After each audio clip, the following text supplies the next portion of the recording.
اعوذ باللہ من الشیطان الرجیم بسم اللہ الرحمن الرحیم۔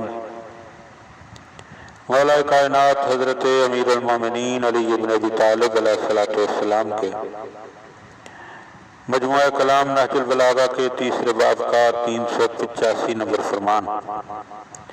وقال علیہ السلام، آپ علیہ السلام نے ارشاد فرمایا، من حوان الدنیا علی اللہ انہ لا یعصی الا فیہا۔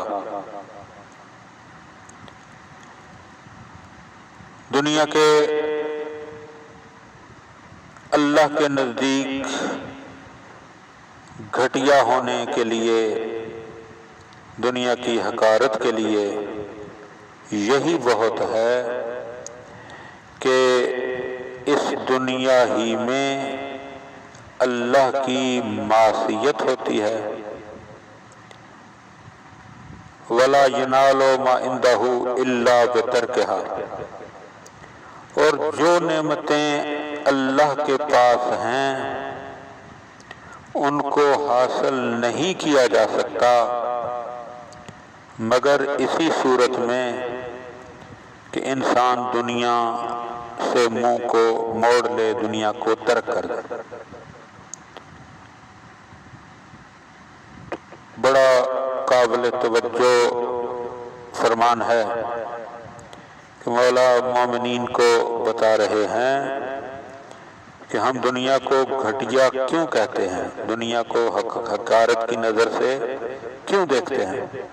اس کی وجہ یہ ہے کہ یہ دنیا ہی ہے کہ جس میں اللہ کی نافرمانی ہوتی ہے، اللہ کی بے اطاعتی ہوتی ہے اور اللہ کی معصیت ہوتی ہے۔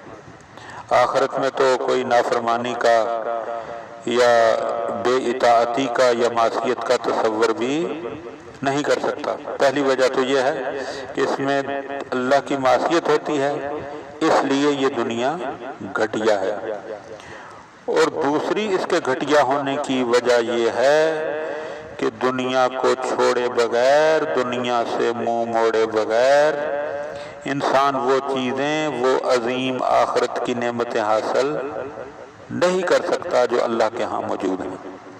یعنی اللہ نے وعدہ فرمایا ہے کہ اگر تم دنیا کی ایک کی چاہت کو اپنے دل سے نکال دو اور آخرت کی چاہت اپنے دل میں رکھو تو میں تمہیں آخرت میں وہ تمام نعمتیں عطا کر دوں گا کہ جن کا میں نے تم سے وعدہ کیا ہے۔ لہذا انسان کو، مومن کو کبھی بھی دنیا سے دل نہیں لگانا چاہیے بلکہ آخرت کی طرف رغبت